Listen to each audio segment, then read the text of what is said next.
All right, so we're back to Cracks in Postmodernity. Today we have Nathan Allebach, who is a social media expert. He's a creative director who writes about internet culture, urbanism, a lot of stuff that we're interested in. Nathan, thank you for coming on. Yeah, thanks so much for having me, Stephen. So, Nathan, we met back in November at the Novitate conference, which was about the life and work of René Girard. And you presented on a panel about, it was mostly about identity, somewhat about internet culture. And you had a lot of interesting things to say about trends in advertising, which we'll talk a little bit more about. But then when you and I got talking one-on-one, I found that you're also very much into urbanism, urban planning, which is, something we talk a lot about on the Substack, on the podcast. And I found out you had a very viral video on TikTok about third places, got over 1 million views. So can you, for people who don't know, can you give a little background on like the genesis of this video and then how it kind of, you know, went viral?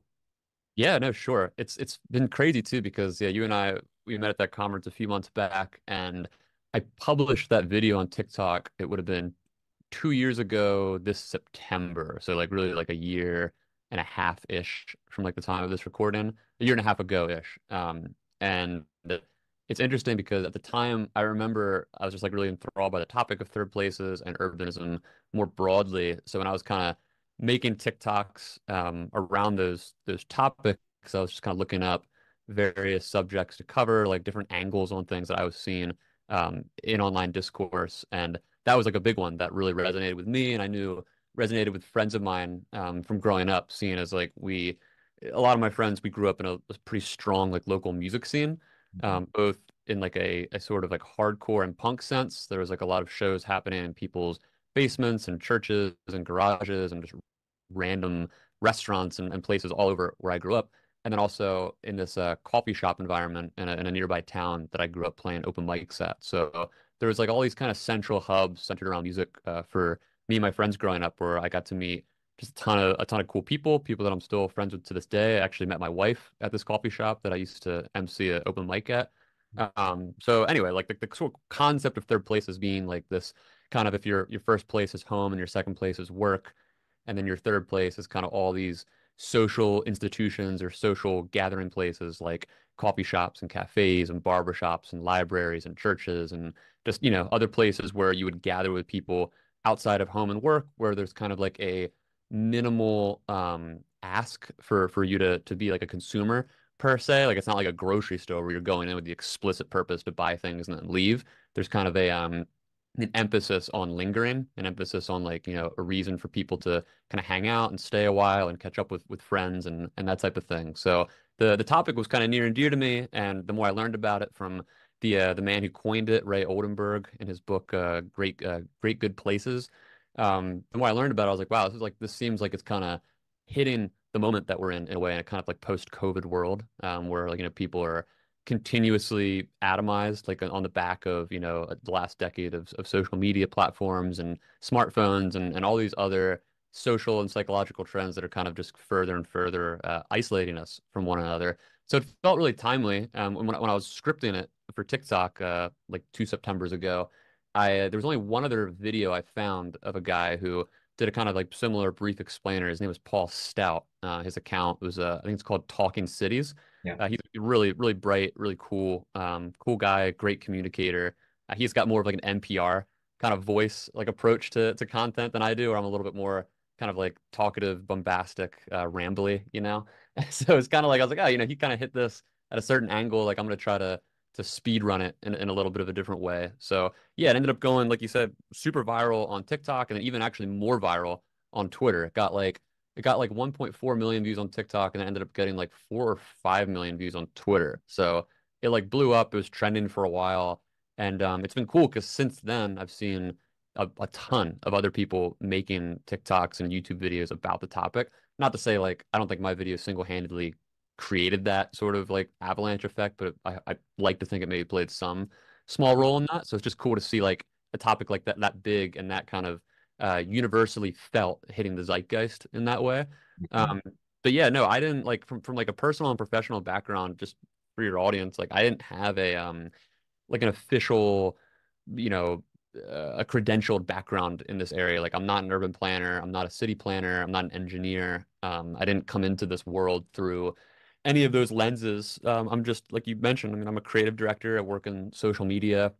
Prior to all of this, I kind of became quote unquote known. Like my niche online celebrity status became a thing with the Steakum Twitter account, which is this frozen meat brand that I managed for several years between 2017 and 2021 that went viral a bunch of times on Twitter for like kind of absurd, self-aware cultural commentary on like various topics. So I've been running like social media and like general marketing work for brands for a long time, and that was just kind of the one that blew up and got my name attached to it in a way where now people are like, oh yeah, you're like the steak and Twitter guy. So that's been kind of weird to deal with over the years. And then when this third places video blew up, then that became like the kind of next thing that people started to associate me with. So it really, for me, like that topic and any of the other range of topics that I'm interested in that maybe we'll talk about more here. They're really just like hobby horses of mine.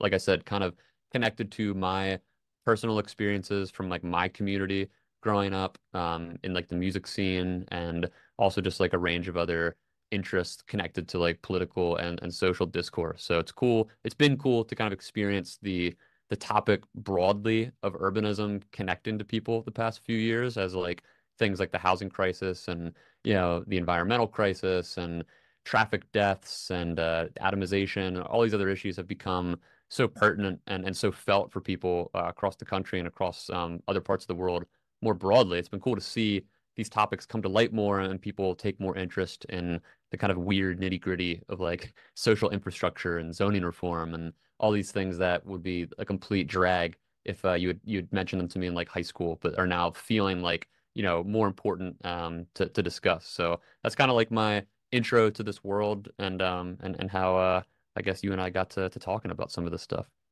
Yeah, and as I was saying to you before, like it was very refreshing for me to meet someone else who is interested in talking about these topics because it wasn't until recently that I understood that so much of my experience started to make sense. Like a lot of pieces started to come together the more I read into urbanism.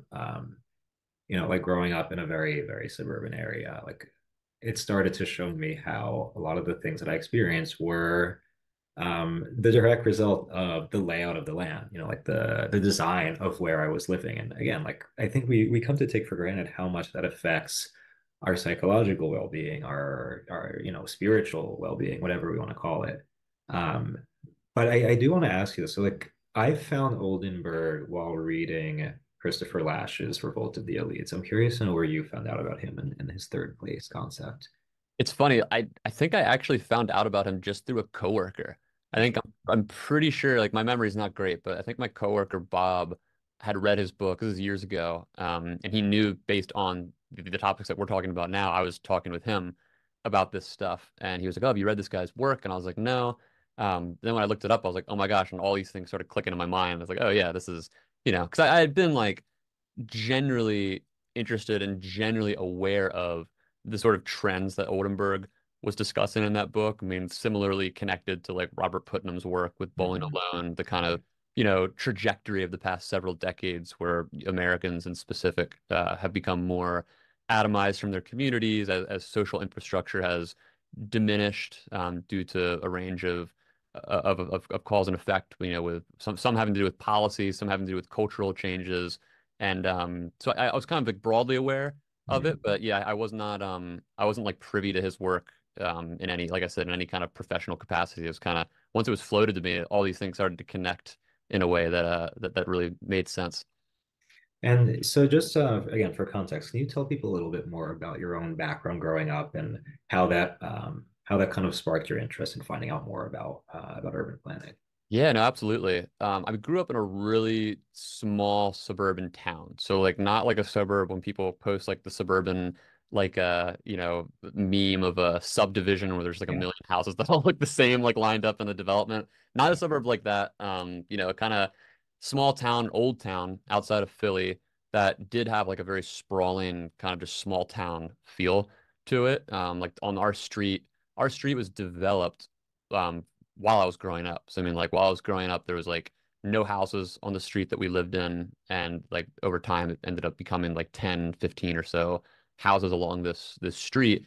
When I was a kid, like when I was like, ages 1 to 7, I grew up in like right in the downtown of a small town, and just like we lived in a duplex, surrounded by other duplexes and townhouses. So right down the street from a barber shop, right down the street from a bunch of shops downtown. So I kind of had like a little bit of that experience of a town Yeah. growing up, where like me and my mom, like, and some of my friends, like we would just walk around and explore the kind of like small urban environment that was there. But broadly, like after I was 7, my parents moved into this suburban home where I spent most of my childhood then. And like I said, the street was there was virtually no housing on it at all. So like there was nowhere I could walk. I took to bike riding very quickly when I turned like 11 or 12. Is when I started to really just kind of go out on my own, like bike into town. And it was a really obnoxious bike ride because it was like everything was uphill. So like to get anywhere, I had to just trek up this massive hill to get it to my friends' houses and to get to like the local Walmart or Blockbuster or wherever I was trying to go. So so yeah, like from a very young age, like my sort of my ability to get around was like super limited. And I did have some close friends who all were in like a bikeable distance. So like we were able to meet up a bit and hang out that way. But definitely once I got to like my teenage years, like my mid to late teen years, that became a huge crutch in terms of like, or I should say a huge hurdle in terms of like just being part of a community, like, I mean, once my friends started driving, we all started kind of realizing like there's literally nothing to do in the town that we grew up. Like there's no, the gathering place that we're spending most of our time is like the Walmart mini mall, Yeah. with like a Blockbuster there. There was a grocery store there, like a pizza shop, like virtually nothing going on in this town. So we all started to kind of explore nearby towns and just like seeing like what was around. And the one town we started to spend a lot of time in was this town called Phoenixville, which still had like the heart of a traditional old school downtown with lots of mixed use shops and housing and cafes and bookstores and just places to do stuff basically. And there was this coffee shop there called Steel City Coffee House. It's still there today. It's switched ownership a few times, but it's been there for probably 30 or so years at this point. And I started playing an open mic there. I started going to the open mic there when I was 13. I started playing there probably when I was 17 or so. And just spent almost every Thursday night there. But it was like a 30-minute drive from where I lived. So it became this like huge hassle where I'd have to like call friends, see if I could get a ride. Eventually, when I started driving, trying to see if other people wanted to drive with me, we could split the gas money. Like it was like this whole ordeal just to get to this place because it was like the only place doing something like that within a 30-minute to an hour drive from where I lived. So that definitely was probably like my favorite and most formative third place growing up. And the older I got, like especially this, I'm not sure how old you are. I turned 33 this year, but I think you might be in your what Yeah, you I'm like 2 years younger. Yeah. Okay, cool. So like we're similar aged. I'm sure you've noticed this to the extent, well, you live in Brooklyn, so maybe it's not Yeah. as dramatic for you, but for me, it's like having grown up in the suburbs and having most of my friends and family in the area. The older you get, as people get married and they move for jobs and stuff, it's like your community just fractures to such a high degree, and you start just to realize the limitations of the built environment of the suburbs because you're just completely disconnected from everybody, including your immediate family. Like there's this sort of this I don't know if it's a saying as much as it's kind of like a truism in the urbanism space where people will talk about how within the suburban model of development, you have this kind of American dream where parents will grow up, they get to a certain amount of earnings where they can afford a suburban house, like a middle class or upper middle class Yeah. suburban house, depending on where they live and depending on their salary, where they eventually move into like a fairly decent sized 3 bedroom single family home somewhere. And they move in there, they raise their kids there, and by the time their kids move out, their kids obviously can't afford to live anywhere near that home. So either, they might go off to college for a few years, but even so, once they get into the workplace, it wouldn't be until, 10, 15 years later that they potentially be able to afford to live in the neighborhood they grew up in. And by that time, by the time that they would want to, if they did want to, move back to where their parents lived, their parents would be nearing retirement where they're looking to downsize and actually move away into either a retirement community or a smaller home where they can manage. So it's this kind of like vicious cycle where over generations, families are kind of forcibly disconnected and displaced from one another, where, parents are separated from their children who are then separated from their grandchildren because the way the suburban housing development pattern works is that, it excludes certain types of housing from being built. So, where I grew up, it's not like if you wanted to build an apartment complex or a duplex anywhere, you can do that. I mean, most of the land is solely designated for single family homes. So it just becomes, we can get into this if you'd like. I don't know how much we want to get into the nitty gritty, but obviously that being the kind of legal precedent and groundwork for most of the United States then creates this not only affordability crisis, but this segregation crisis where people are not only racially segregated, which is obviously, a historic blight, on the United States, and you deal with that within cities and in the sprawl of cities. But you also just have like class and just family and communal segregation, where people just naturally have to move away from one another as they grow up, as they get jobs, as they kind of grow in their careers. And there's not this like when you contrast that to the traditional development model within cities, where it's always been like, you got high rises next to mid rises, next to duplexes, next to townhomes, and all these things kind of coexist within mixed use development where there's shops and housing and places where people can work nearby. You have options in that world, like if you are a wealthy or a middle class person and you want to downsize from your house into a smaller place of living, you might be able to find something within 5 or 10 minutes away. But if you want to do that in the suburbs, you're looking at 20, 30, 40 minutes away from where Yeah. your neighborhood is. So anyway, all those dynamics definitely they became more clear and more prevalent for me as I've gotten older and as I've become a homeowner and had kids and had to kind of grapple with this as my friends have moved and all of that.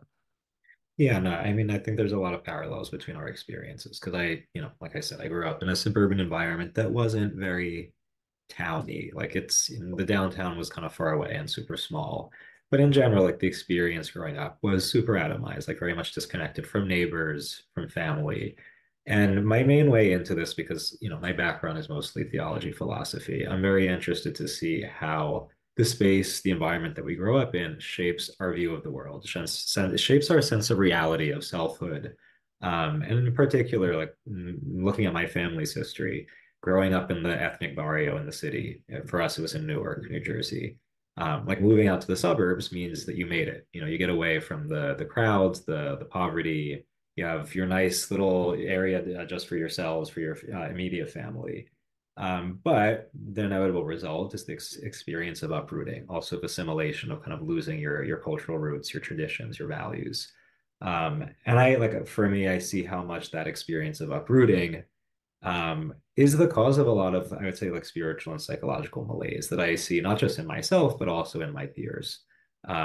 And I think, like, especially just seeing all the social issues that plague our society right now, like looking at a lot of the culture war issues, like I think if we brought urban design into the discourse, it would shed a lot of light on these issues that we're arguing about, but also like it would show us that a lot of the solutions are a lot simpler than we think. Like if we talked about things like zoning policy, be able to make a lot more progress than again like clashing over these bigger ideological issues.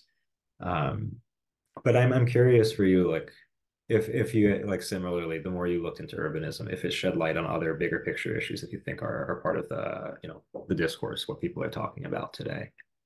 Yeah, I mean, what you just laid out, that's a huge one. I mean, it's interesting because the door, it swings both ways on this where, I've noticed from kind of arguing and discussing these topics with people on Twitter and TikTok and in real life, honestly, I've had a lot of conversations with friends, both in person and in DMs as I've posted more about this stuff and they've come to kind of know my stances on it, where you have people on sort of both ends of the political spectrum and then also like the racial spectrum in a way, kind of voicing similar concerns. Like everybody has a very similar, like you said, like identity marker where they come at it from different angles, but the concern is similar. So, like for example, with gentrification, you have obviously a lot of communities, specifically minority communities, but also some low-income white communities as well, especially in like the Appalachian and like southern towns. But largely, you find this issue; it's more racially charged within like black and brown communities, I would say, within cities and on the outskirts of cities,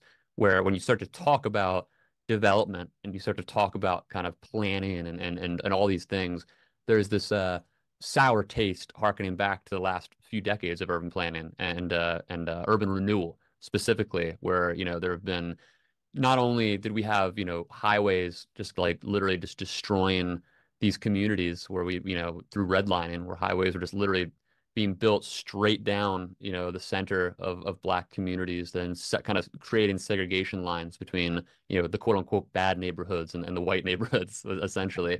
And you have like an explicit history like that.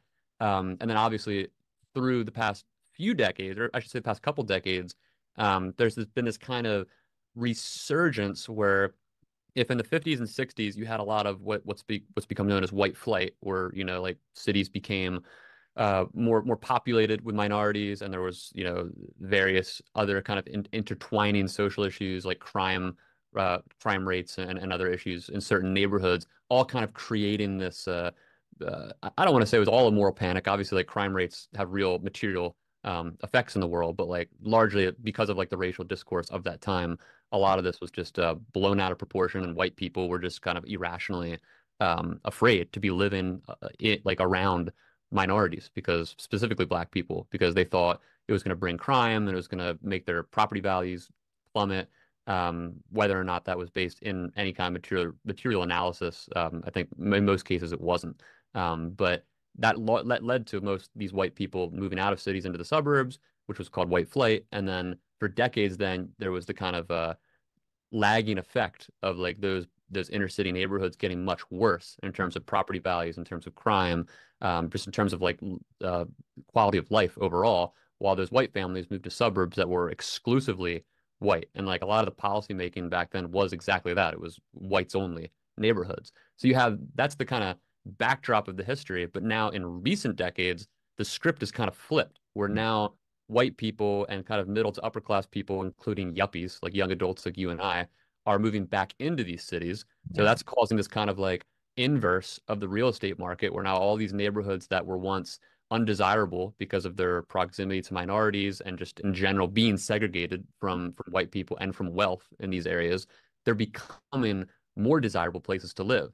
And it's interesting because like when I get talking to people about this, most young people, especially young liberal-ish people who have, taken, some social science class, or have some progressive friends, like they have some inkling of this concept in their minds. Like they know, okay, gentrification is bad. Gentrification is when white people move into black neighborhood. That's kind of like the extent to which I think most people think about this issue. But the thing that really kind of drove me into thinking more deeply about it as I kind of learned more about these issues around urbanism over the past recent years, was the fact that it's not that people like me, like a young, like middle-ish class white person, it's not like I have this desire now to move into a black neighborhood, to to change the neighborhood and to increase my property value, or like treat it as an investment or whatever. It's really the fact that people like me um, are getting priced out of the places that we would prefer to live in. So what happens is a lot of these neighborhoods, whether it's in the cities or in the suburbs, they become so expensive that they become de facto exclusive for even the lower rung of the middle class, especially like lower middle class white people. So what then happens is, like, if you imagine like in the inner city, imagine there's like say take Philadelphia for example, like there's parts of center city that are extremely, extremely expensive, like Old City, like super segregated historic district, old, beautiful houses that are very well curated. Imagine like a demand to live in or around an area like that, but because there's such restrictions on the zoning policy and parking laws and other planning policies that basically prevent development, nothing can get built there. So what happens to that demand? Well, it just kind of sprawls outward to the surrounding neighborhoods, and you can imagine that way of thinking just expanding across all cities all the time. So like wherever you have a desirable place to live, if development's not happening at a pace in which is keeping up with the demand for especially like yuppies to move into, developers, they say, oh, well, hey, we can't build in this downtown district where all these young people want to move, but we can build in this neighborhood 5 minutes down the street or 10 minutes down the street where it's all poor. Like there's a bunch of like broken down housing. It's there's not really anything going on here, and there's very few barriers to development. So we're gonna build up, an apartment complex or whatever here as those young people kind of get pushed into these minority dominated communities in cities. So that's kind of it's kind of like like a cause and effect thing, where I think most people when they see like a topic like gentrification or displacement today, all they see is the memes, and the memes are like, oh, like this kind of like ugly building, this ugly apartment building just moved into my neighborhood. That's gentrification. Like the neighborhood's now being gentrified. Or like, oh, this hipster coffee shop is moving into my neighborhood. That means the neighborhood's becoming gentrified. And that's true. But the reality is those things moving into your neighborhood, they're not a sign that your neighborhood is starting to become gentrified. They're a sign that your neighborhood became gentrified 10, 15 years ago because now those businesses and those developers see that like this is now a profitable place for us to Yeah. move the new demographic into. So it's kind of like from a mindset, like I like to kind of switch it up for people because when you see those things, you don't want to think like it's bad that new stuff is moving in because that's not the issue. They're following money and trends that have been going on for years at this point. Really, if that's the concern, like say, there's like a Chinatown, like this is big in Philly right now, because there's been plans to build a stadium around the existing Chinatown sort of enclave, and there's a lot of local unrest about that. It's like when you see stuff like that happening, it's like the issue should not be, oh, like this place or this business or these people want to move into this neighborhood. It should be, well, if we want to slow that and make that integration process a little bit more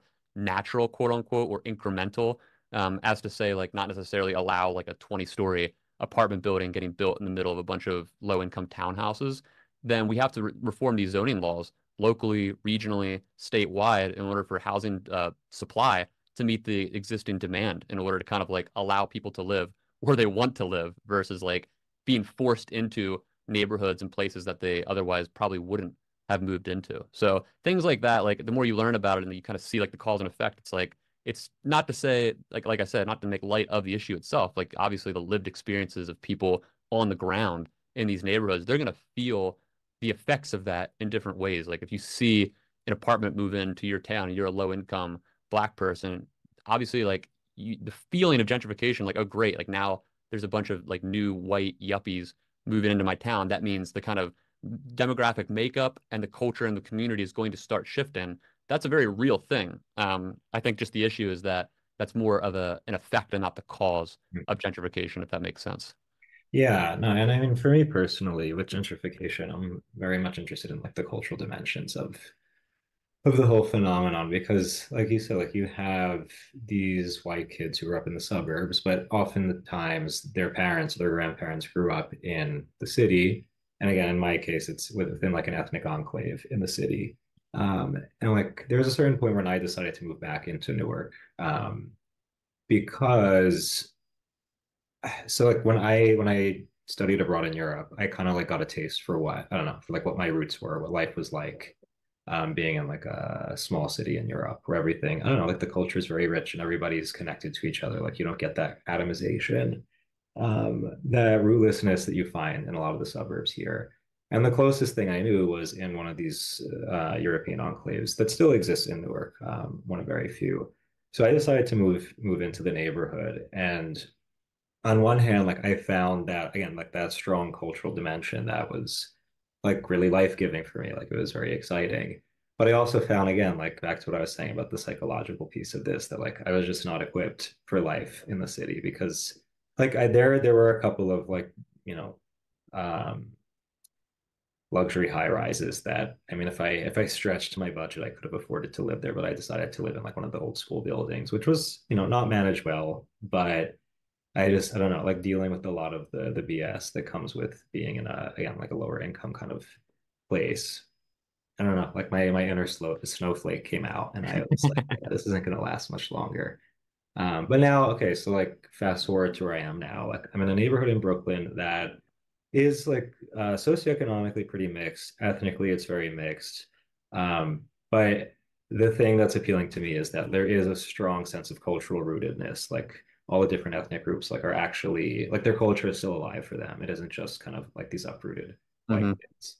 Um, but also there are plenty of third places. Like there are places where people hang out, whether it's to the bars and restaurants, the churches, the libraries. Like there's a strong public life. Um, so no, no, like it's very interesting what you're saying about gentrification, that a lot of what we see is the effect, not as much the cause.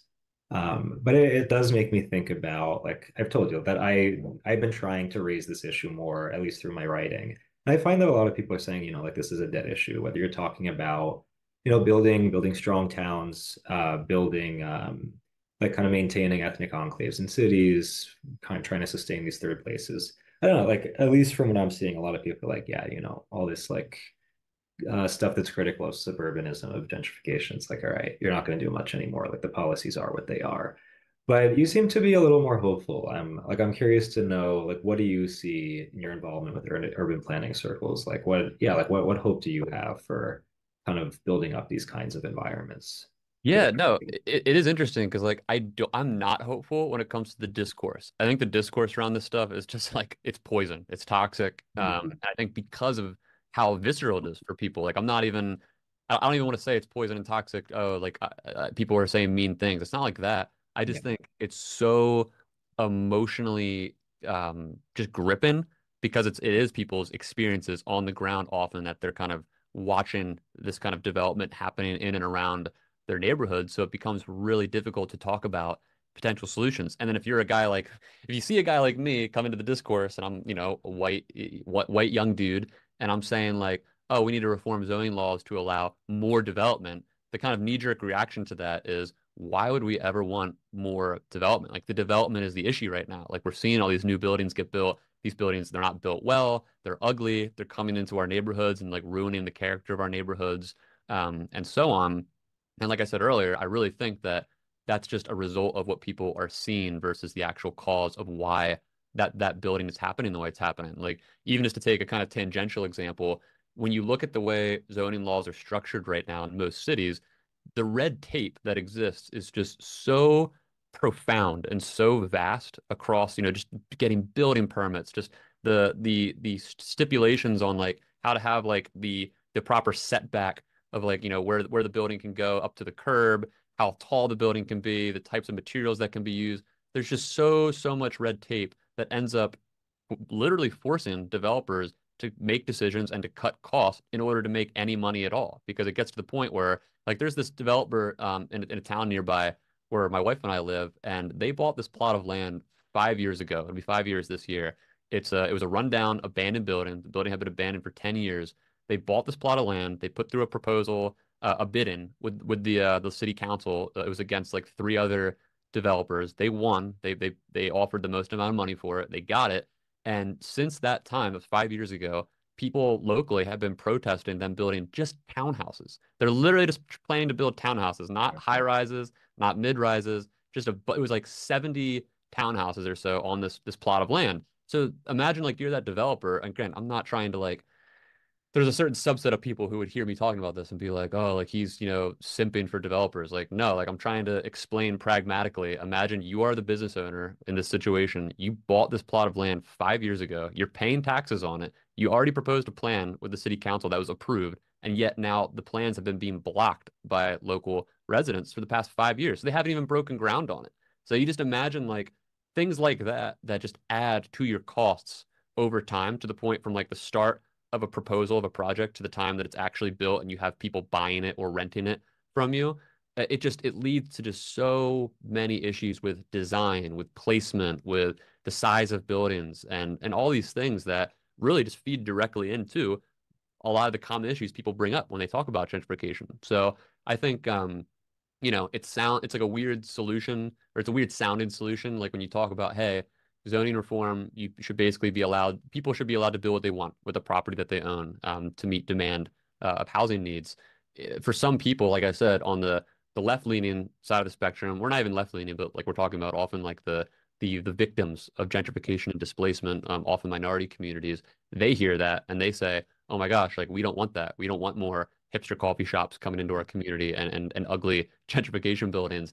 But then you have the middle and upper middle class, often white people on the flip side of that conversation also saying, no, no, no, we don't want that. We don't want apartments and coffee shops coming into our exclusive white suburbs or our exclusive white neighborhoods within the city. So it's like both ends of the spectrum, politically, racially, socially, have like these what we, different flavors of what we call NIMBYism, the kind of not in my Yeah. backyard types where they oppose development.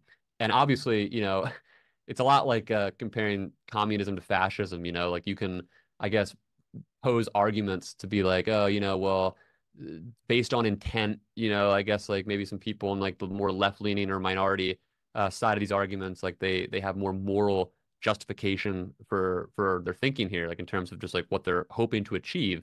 But I think from the urban planning side of things, or the urbanist side of things, I should say, a lot of the end result just ends up looking exactly the same, no matter which side you're on. I mean, there have been, I can't even tell you how many cases. There's one pretty notorious one outside of or in Philly, in a Philly neighborhood called Squirrel Hill, that had happened in recent years, where this I might get some of the details wrong. Your audience can feel free to Google this. There's been a lot of articles about it, but this building was proposed of apartments, and in this neighborhood, it was a pretty wealthy neighborhood, mind you, and of the units that would have been included in this apartment building, I forget the exact percentage in the original proposal, but it might have been somewhere between 40 and 60% would have been subsidized to the area median income, meaning like definitionally affordable housing. So, and that could be based on different percentages. It could be like based on 40% of the area median income or 60%.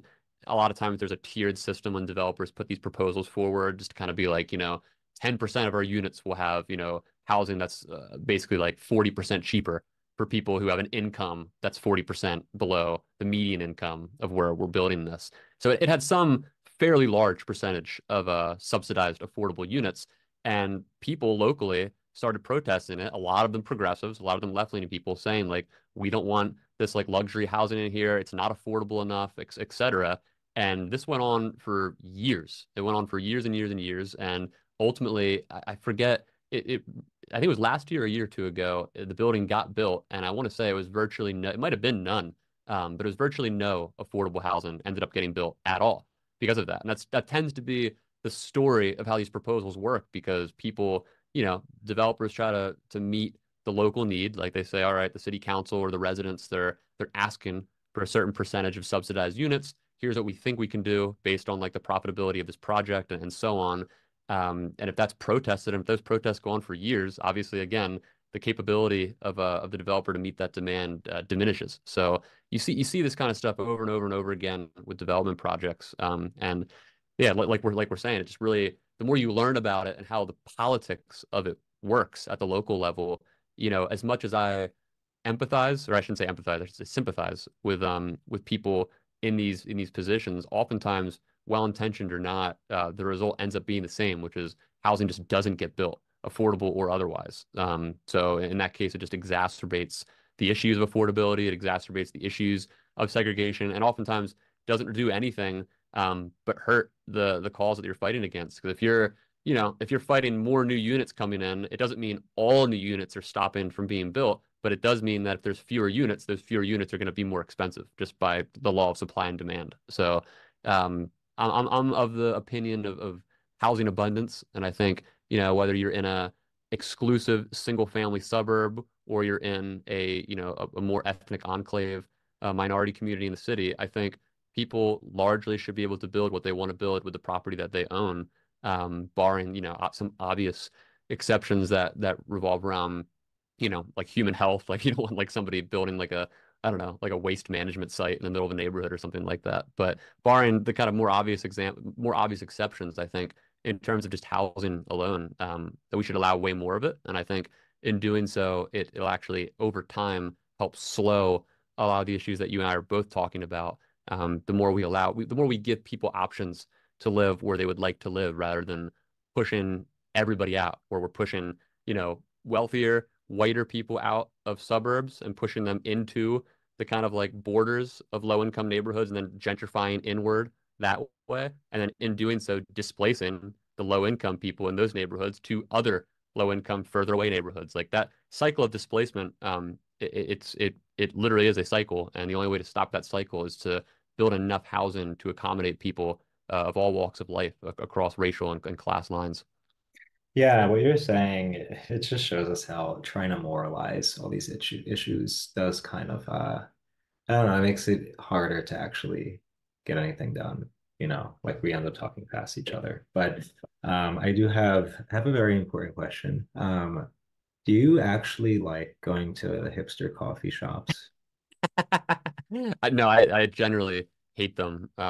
Do you But really though? Like, do you hate them in principle, or you actually no, just? not in principle. I just tend to not like, the environment or the coffee in general. But it's a weird thing to say, I guess, because talking about gentrification development, oftentimes even the best like hole in the wall style coffee shops naturally quote unquote become gentrified the more popular they become. That's just kind of the nature of the beast. Like using the example of the coffee shop that I've been talking about throughout this is Steel City in Phoenixville. Mhm. 20 years, like I said, the coffee shop's probably around 30 years old. 20 years ago, the town of Phoenixville was impoverished. I mean, the crime rates were way higher. There was a mental institution downtown where they didn't have beds for a lot of the patients there, and these people would literally just like roam downtown at night. They had nowhere to go, and just like would cause ruckus, and it was it was a weird place to be. Like my parents and my friends' parents were really concerned when we started to go there as kids. And around that time, around like the early 2000s, there was this proposal that was put forward that was like over the course of 15 years. Part of it was grants, and part of it was just like the town investing in itself. But they spent hundreds of millions of dollars over the next decade or so just building out the downtown and adding new housing, cleaning up the streets, creating more institutions for the homeless population, and so on. And it worked. I mean, it worked to the extent that the town became a more desirable place to live, a more safe place to live. Way more like there's way more housing units than there were at the time then.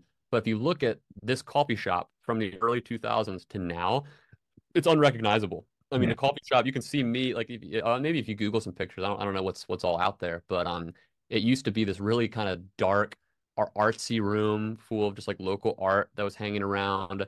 Stuff was broken. It just had like a kind of cool punk vibe. There was this mural. There was like a paper mache mural that was 3D that came out of the wall on the stage area. It was really just beautiful, cool piece. And now it's switched ownership like 3 or 4 times since then. Now it's way more refined. It's all very bright colored, new lighting, um, like big like paint, like exposed brick. Like it's just a way different look. So I still love the people that I love the new owners. Like the coffee's good. Like they still do open mic nights. It's great. But the environment and the culture and the people it attracts are dramatically different than they were 20 years ago. And I think I can make a similar case for a lot of local and regional style third places over time as they get more popular. It's kind of hard to stop that from happening as kind of yuppies discover hole in the wall places as the demand changes, and oftentimes that changes the kind of culture of the place. Not every time, but oftentimes. Yeah, I mean, my my hang up is like I actually do enjoy hipster coffee because you know what I really like though? I like the pastries they have, especially if they have chocolate chip cookies. Like they're always extremely good, even though they're also extremely overpriced. Yeah, And the like six coffee, dollar cookies. yeah, but like the $6 cookie, like it's rare that it's gonna be a bad cookie. And that's It's that's my weakness. because it's probably some local baker that is like an Yeah. artisan that like small business, and they exclusively are a vendor to like that coffee shop and 2 other places. And yeah, it's probably a great cookie. Yeah, and like the coffee's often the times pretty good, but I don't know. Like, I feel like okay, so obviously Starbucks is horrible. We all hate Starbucks, big corporations.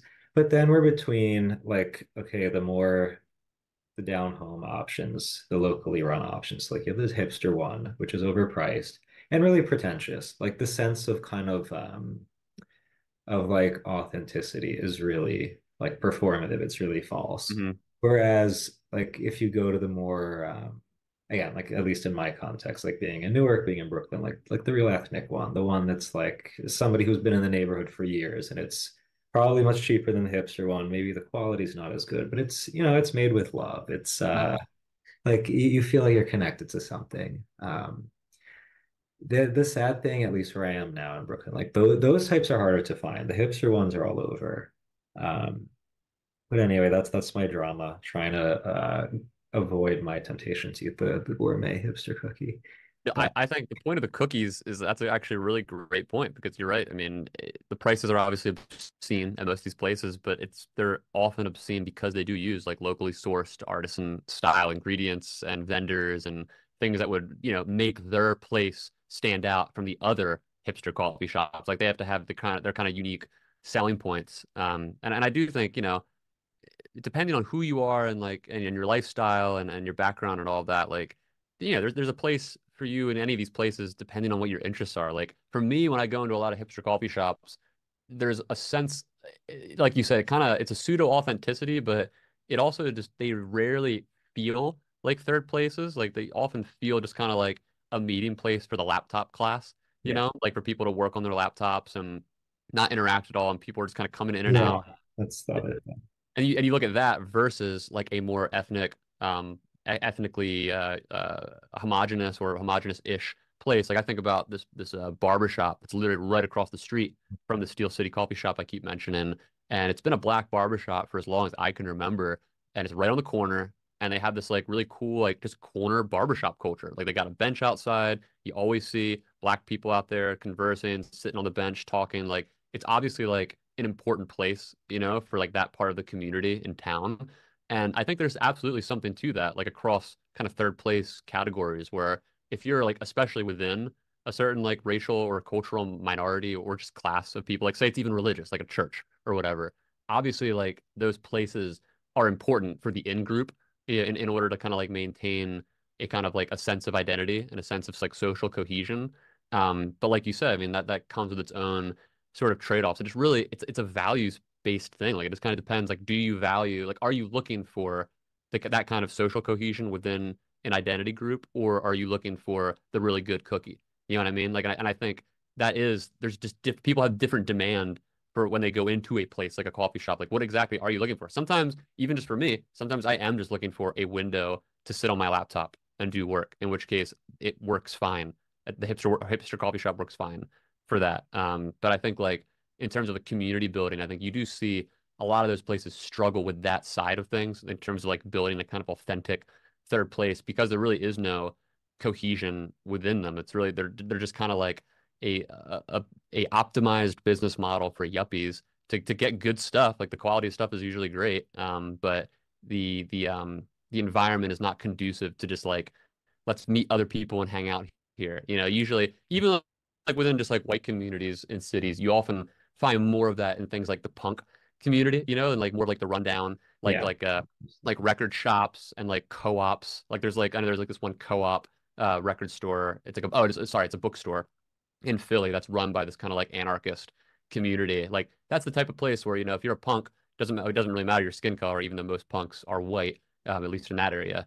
That's like a place where you can literally build community. They got like flyers to local shows, things like political events that they're organizing or whatever. And that's where you meet like your people. So if like that's what you're looking for, you do have to kind of find some sense of cohesion. Whereas I think a lot of these more hipster oriented joints, I don't even know if like white is the word, 'cause a lot of them are multicultural, but like they really are just kind of oriented more around optimizing business. Like they're more around just like how do we make the best stuff to make the most money. You have like the best designed, decor Yeah. in the place. It's not really about trying to create that like homey hole in the wall sense of identity as much as it is about like let's like move people in and out and get that bag.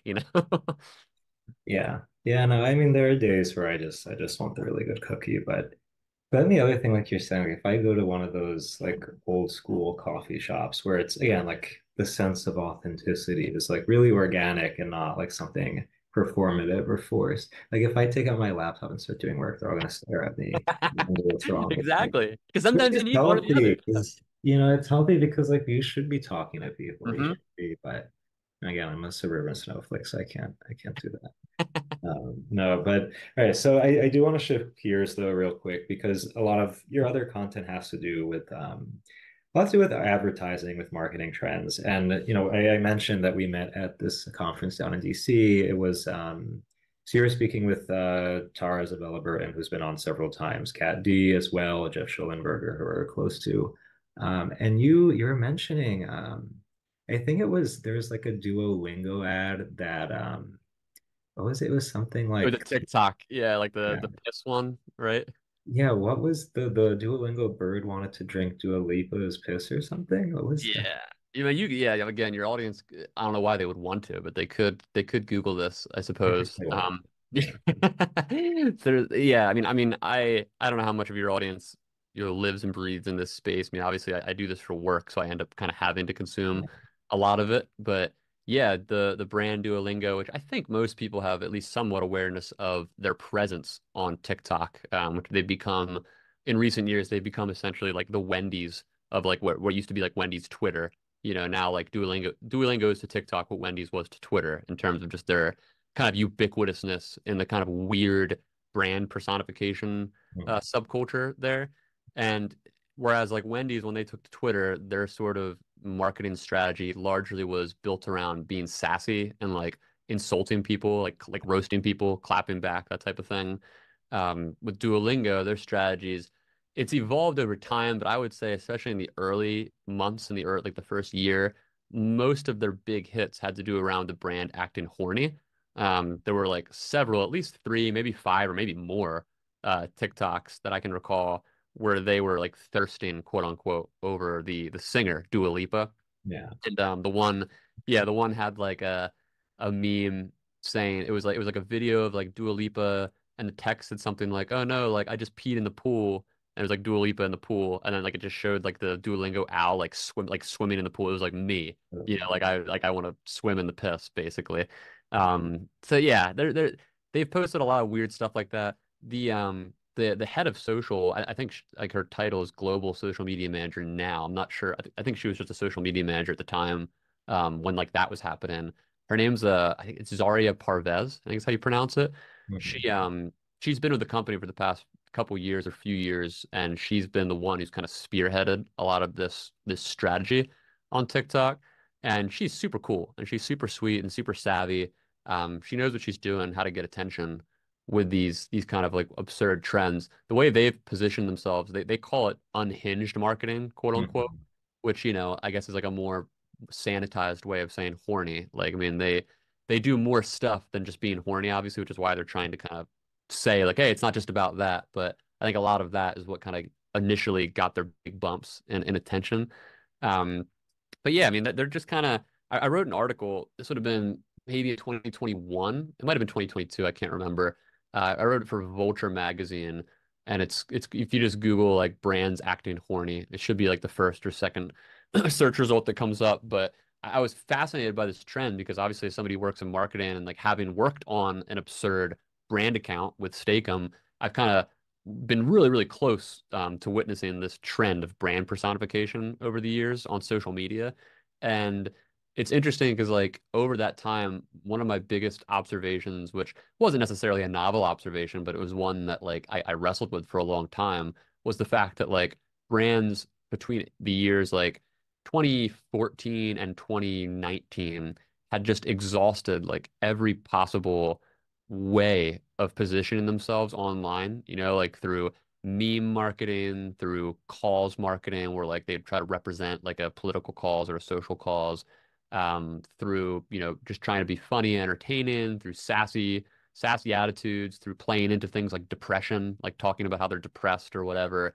They had really just touched on virtually every kind of avenue of human personification that the big question was like, well, what are brands going to do next? Like, there's only so many taboos to tap into at a certain point. Like, I mean, if you're trying to, basically generate clickbait and outrage marketing for people to engage with your brand or your product, once you've exhausted all of the most extreme sort of like emotional avenues to grab people, what's going to be left? And at the time, I remember I wrote an article about this initial trend in like 2019, and I concluded the article just by being like, well, who knows what's next? I mean, you got like religious taboos, which I can't imagine any brand would want to touch because that's like more touchy than virtually any other taboo in the United States or really globally, depending Yeah. on the religion.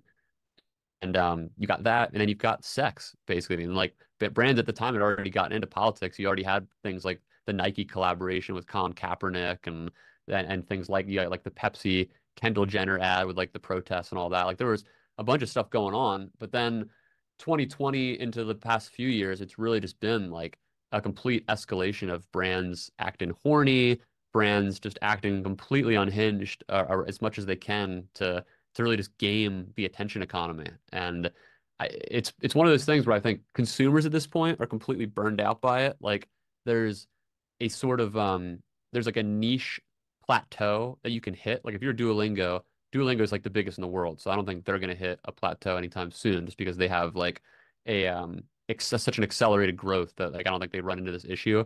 But for most brands that try this strategy, it's like you might tap into a certain community, like say like a stan community, like say there's I don't know, some celebrity, say like Ariana Grande, right? And say you've got like a bunch of people who love Ariana Grande, and say you're able to like tap into that audience. You can only tap into those niche communities so much before either they lose interest or they turn on you. And I think that's kind of the thing that we're seeing, not just with brands, but I think just with people like personal brands, like people like you or I in general, with this kind of like new era of the internet where there's no longer a as much of a capacity for like reaching mass audiences. Like we really have to kind of carve out like a niche somewhere. And that's I think what we're seeing brands slowly start to move into since the kind of like plateau of absurdity in the past few years, really since like 2020 onward. Maybe 2019, I guess, is when it started to get pretty bad as well. But yeah, if your listeners are interested, like I wrote that piece for Vulture, it kind of it details a lot of the examples of various national and international brands playing into this trend. And yeah, it's so ubiquitous at this point. Like I said, I think it's lost a lot of its steam because people just kind of see it now and they're like, oh yeah, we've seen this 1,000 times, like brands pretending to be horny or whatever. But it is a kind of disturbing and weird trend to witness because it just makes me think like even from my job's security standpoint, like when I think about 10 years from now, like what is any of this going to look like? Like so much of this has happened just in the past few years, and really makes you think like either there's got to be some kind of cultural shift, like a revolt, or like a complete, mental, like a kind of socio-mental shift around like our expectations with how brands behave, or it'll just kind of continue this race to the bottom of weird, weird content. So I guess we'll see. But yeah, that's when we were at the conference talking about the kind of like mimetic nature of how like brands interact online and internet culture at large. That's been a weird one to witness because it's very mimetic and it's very uh, bizarre to see. Yeah, and I mean, what I'm observing more and more, and I mind you, I should mention this. I think it's almost, yeah, a year ago, so January 23, I decided to give up Spotify Premium because I don't know, like I started listening to the radio more and I just felt it was more healthy. But then you just like listening to regular Spotify, the ads, I don't know, like having the ads makes me feel like more grounded in reality. Like I'm not in this eternal loop of like Mm. picking one song after another. It's And what's content, cool content. also, yeah, but like it's cool getting to listen to the ads because it gives you a read on, I don't know, where we're at culturally. And no, but my general observation with ads is it's no longer an ideal for brands to try to win the respect of viewers or listeners. Rather, like you want to really grab their attention. So if, trying to make this brand seem like it's really reputable, like their product is really, well made or useful, then you're just going to do whatever it is that grabs their attention and makes them Mhm. remember your brand and then eventually buy it. And I think like that's what you're saying with the Duolingo stuff, that it's, even if it's to the point of total absurdity or amorality, that's what these brands will do to get our attention, which is like kind of disturbing. But the other thing that you said at Novitate was that you're seeing, I mean, kind of what you're saying now about the mimetic nature of these like absurdist ads, but people like it used to be that brands were trying to emulate people, but now people are kind of emulating brands, or Mm. people are trying to invent their own brands. So like, could you say a little bit more about that observation that you have? Yeah, well, and even just playing into what you just said with the Duolingo trend, I think you don't really, because of the mimetic nature of this stuff, you don't get like the trends within advertising or within just culture in general, they're never siloed. So like it's these trends only exist in a sort of ping pong back and forth between audiences and brands. And when I say brands, I mean including people like me, like public figures, companies, YouTubers, et cetera, like people that are kind of creating a product, whether that's literally for sale or just, trying to capture your eyeballs for something. And I think like with the Duolingo thing, it's not like it's not like them acting horny was like a random like, oh, we know this is going to get attention, let's do it. It's like they made calculated decisions based on like the trends that their audience were talking about, and they played into it. So it's like their audience were already making like associations and kind of inappropriate jokes and and just and various weird remarks about the brand, and they were following that and playing directly into it. So I think similar to this whole, people want to be brands and brands want to be people thing. It's like we're trapped in this feedback loop where I think about this all the time. It plagues me because over the years of my work, I've built up this somewhat decent sized niche personal brand where I have people who have followed me from like my work with Steakum, people who have followed me from the urbanism stuff, and just various other topics that I've covered over the years. And through that, I'm constantly just thinking like, as a person, like as somebody who just exists in the world and wakes up in the morning and puts bird seed in my bird feeder and walks my dog and hangs out with my kids and watches TV or whatever, like I I hate the constant sort of unsaid pressure of like whatever I post online has to be attached to this quote unquote personal brand. And yet, because of how I've sort of built my career and the ways that I make money and get gigs doing even things like that conference, like the opportunities to do things, that is all exactly that. It's all based on my online presence to a degree. So it sucks because, part of my work with Steakum when I was posting through that account, what made it go so viral was how I constantly played into the fact that we were advertising. So like we would talk about things like mental health, the mental health crisis among young adults, or COVID misinformation and how to navigate that and so on. And the way in which I framed the language was always like, look, we're not trying to tell you how to think. We're just telling you like, here's a descriptive observation about the world.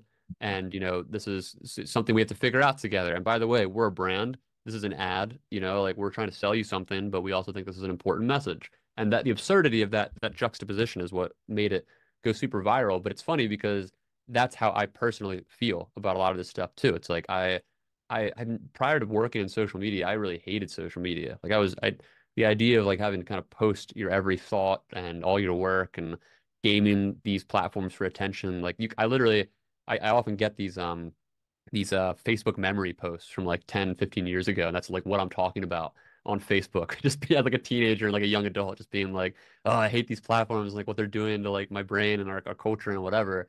So part of my like processing of that has been to kind of like like, in a meta way, kind of analyze it while I'm doing the thing that I'm talking about hating doing, like while I'm kind of building this personal brand.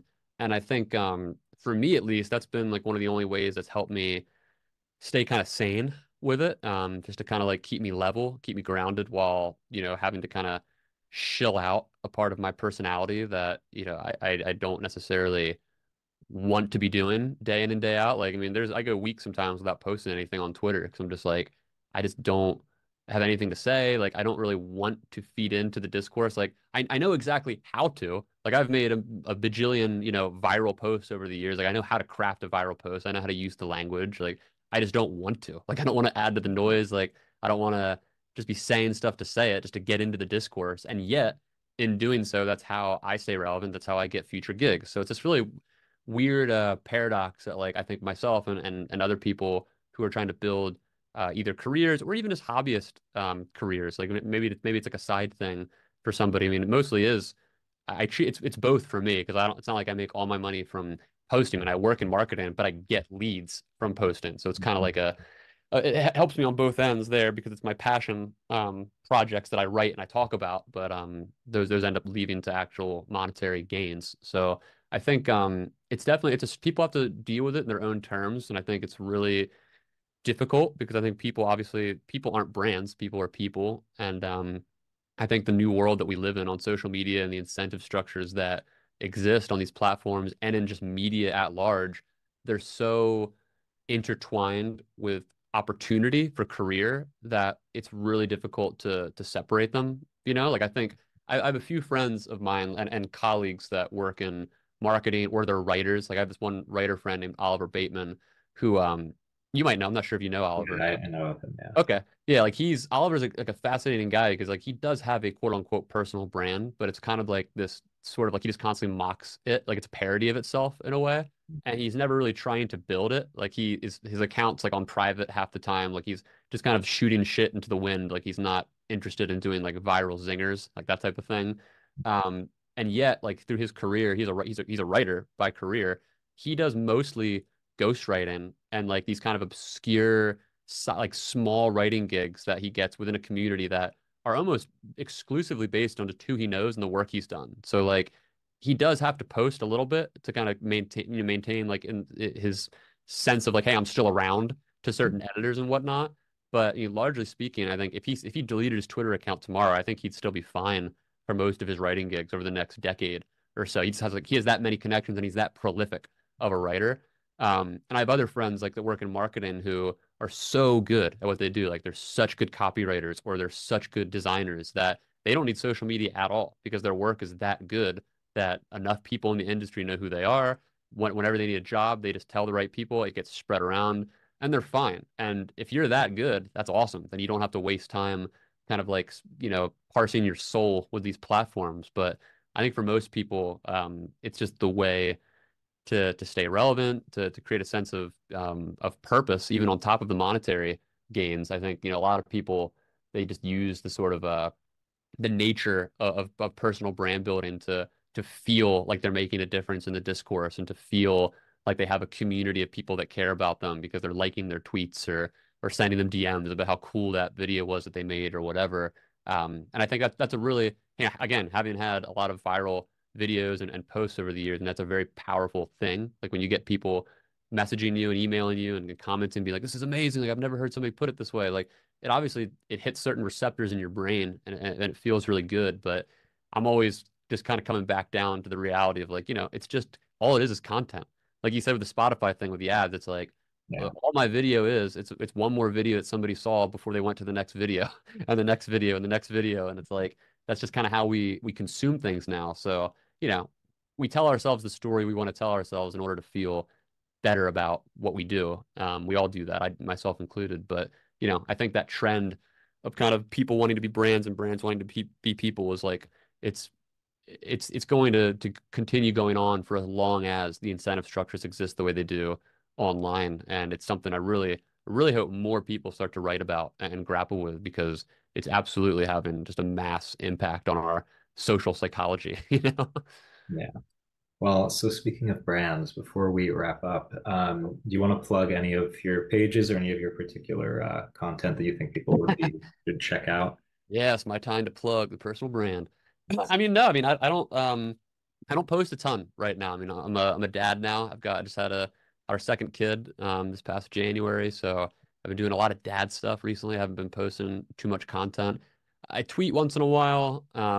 Usually not, like I said, not like very witty viral style tweets. They're usually just dumb things I think of random at random times of the day.